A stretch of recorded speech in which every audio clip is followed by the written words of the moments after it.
नमस्कार। स्वागत है आप सभी का डिजिटल मीडिया यूट्यूब पेज पर। मैं कोमल पवार आप सभी का स्वागत करती हूं हमारे चैनल पर। तो आइए बिना किसी देरी के खबरों का सिलसिला शुरू करते हैं। खबरों का सिलसिला शुरू करते हैं तिलक नगर की कुछ बड़ी खबरों के साथ। तिलक नगर में एक जिम ट्रेनर और उसकी दोस्त का शव मिला है, जिससे तिलक नगर के निवासियों में भय का माहौल हो गया है। आइए जानते हैं इसकी पूरी रिपोर्ट। दिल्ली के तिलक नगर इलाके के महावीर नगर के एक घर से 2 शव बरामद हुए हैं। मृतकों में से एक महिला और एक पुरुष है। पुलिस को कॉल आया कि एक घर के अंदर से बदबू आ रही है। पुलिस मौके पर पहुंची तो दरवाजा अंदर से बंद था।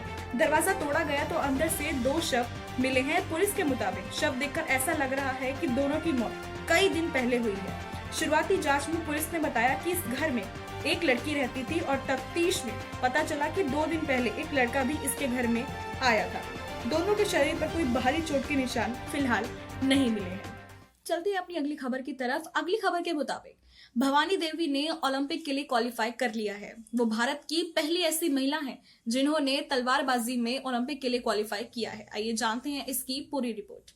तमिलनाडु की सीएम भवानी देवी इस साल होने वाले टोक्यो ओलंपिक का टिकट हासिल कर इन खेलों के लिए क्वालिफाई करने वाली पहली भारतीय तलवारबाज बन गई है। भवानी ने समायोजित आधिकारिक रैंकिंग के आधार पर ओलंपिक क्वालिफिकेशन हासिल किया।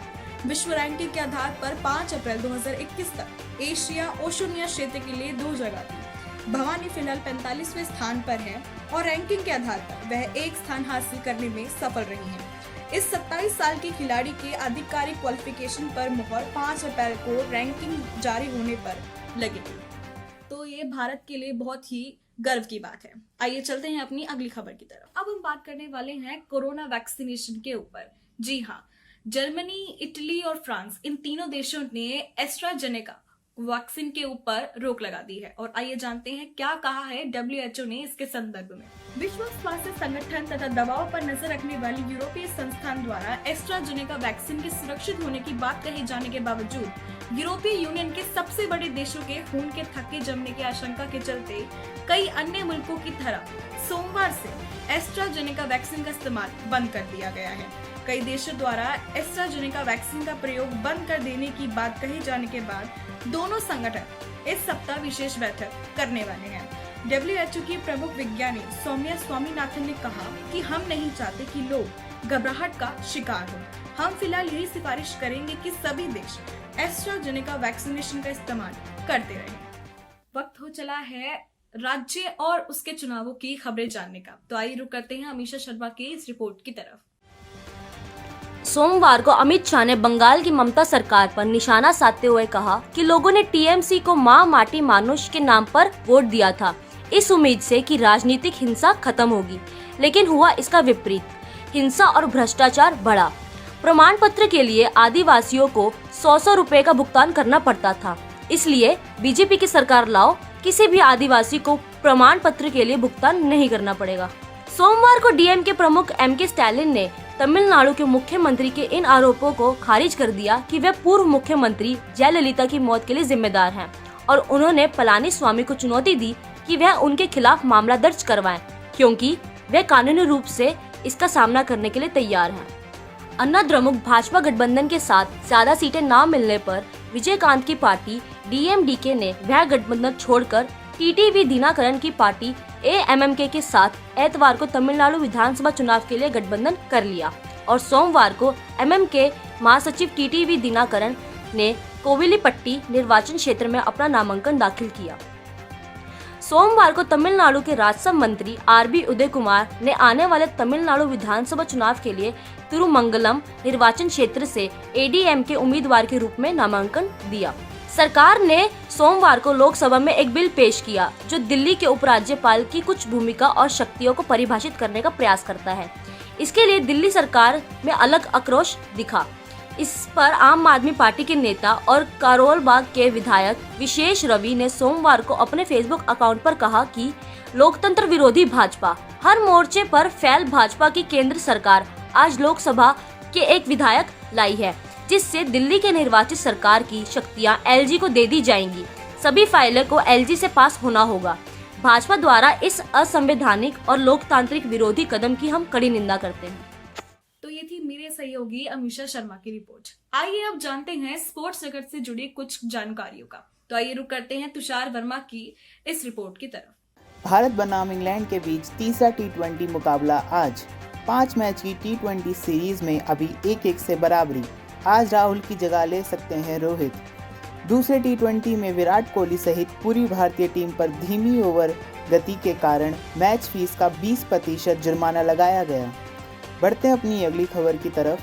भारत और इंग्लैंड के बीच 5 मैचों की टी20 सीरीज के बाकी के 3 मुकाबले दर्शकों के बिना होंगे।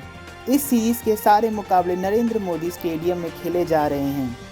बढ़ते अपनी अगली खबर की तरफ। जसप्रीत बुमराह व टीवी प्रेजेंटर संजना गणेशन ने गोवा में की शादी। बुमराह ने ट्विटर पर तस्वीर शेयर करते हुए दी ये जानकारी। बढ़ते हैं अपनी अगली खबर की तरफ। दिग्गज क्रिकेटर कपिल देव को भारतीय पेशेवर गोल्फ टूर के बोर्ड में सदस्य के रूप में किया गया शामिल। कपिल देव ने कहा कि वह देश में गोल्फ के विकास के लिए करेंगे काम। तो ये थी मेरे सहयोगी तुषार वर्मा की रिपोर्ट। अब आपके लिए हमारी सहयोगी लेकर आई है मनोरंजन से भरी कुछ चटपटी जानकारियां। आइए रुक करते हैं काजल गुप्ता की मनोरंजन से भरी रिपोर्ट की तरफ। हीरोपंती 2 में टाइगर श्रॉफ के साथ दिखेंगे AR Rahman. Actor tiger Shroff ने अपनी अपकमिंग फिल्म हीरोपंती 2 की घोषणा अपने बर्थडे पर की थी। इस फिल्म में टाइगर तारा के साथ जोड़ी में दिखेंगे। हम आपको बता दें, इस फिल्म में सिंगर और ऑस्कर विनर AR रहमान भी जुड़ने वाले हैं। गदर 2 बनने की चल रही है बात। एक बार फिर पर्दे पर गदर मचाने आ रहे हैं सनी देओल। सनी देओल और अमीषा पटेल कहानी के हिस्सेदार होंगे। साथ ही निर्देशक के बेटे उत्कर्ष भी नजर आएंगे। बता दें कि उत्कर्ष ने गदर में सनी देओल के बेटे जीते की भूमिका निभाई थी और उत्कर्ष 2018 में बनी जीनियस फिल्म के साथ बॉलीवुड में कदम रख चुके हैं। टीवी एक्ट्रेस और बिग बॉस की एक्स कंटेस्टेंट काम्या पंजाबी ने डिलीवरी बॉय को सपोर्ट करते हुए कहा, उनकी आंखों में दिखती है बेगुनाही। उम्मीद है जल्द ही उन्हें न्याय मिलेगा। इसके साथ उन्होंने एक ट्वीट में लिखा, आंखें सब कुछ बोल देती हैं। मुझे लगता है कि कामराज #जोमेटो डिलीवरी गाय निर्दोष हैं और मुझे उम्मीद है उसे न्याय मिलेगा। इसके साथ काम्या ने जोमेटो को टैग करते हुए लिखा कि वह कामराज की नौकरी ना छीने। क्रिकेटर जसप्रीत बुमराह बन चुके हैं शादी के बंधन में। बुमराह ने 15 मार्च को यानी कल संजना गणेशन के साथ 7 फेरे लिए। कई लोग संजना गणेशन के बारे में जानना चाहते हैं कि ये कौन हैं, तो हम आपको बता दें कि संजना पुणे से हैं और ये MTV के एक रियलिटी शो स्पिट्सविला की हिस्सेदार रह चुकी हैं और साथ ही में ये ग्लैमर इंडस्ट्री से ताल्लुक़ रखती हैं। यही नहीं बल्कि संजना फेमिना ऑफिशियल गॉर्जियस भी रह चुकी हैं। अभिषेक बच्चन की फिल्म द बिग बुल का टीजर रिलीज हो चुका है। द बिग बुल का टीजर आने के बाद फैंस बेसब्री से फिल्म के आने का इंतजार कर रहे हैं। फिल्म का ट्रेलर फैंस को 19 मार्च को देखने को मिलेगा और फिल्म 8 मार्च को रिलीज होने वाली है। धन्यवाद डिजिटल मीडिया काजल गुप्ता। तो ये थी मेरे सहयोगी काजल गुप्ता की रिपोर्ट। तो ये थी कुछ बड़ी जानकारियां जिनका जानना आपका बेहद जरूरी था। तो अगर ये वीडियो पसंद आए इसे लाइक करें, शेयर करें, अपने परिवार वालों के साथ इसे बांटना बिल्कुल ना भूलें। साथ ही साथ अगर इन खबरों से जुड़ी कोई भी अपडेट आप तक पहुंचती है तो कमेंट सेक्शन में कमेंट करके हमें जरूर बताएं। फिलहाल मुझे दीजिए इजाजत। मैं कोमल पवार आपसे विदा लेती हूँ, लेकिन पल पल की खबरों के लिए बने रहें डिजिटल मीडिया के साथ। नमस्कार।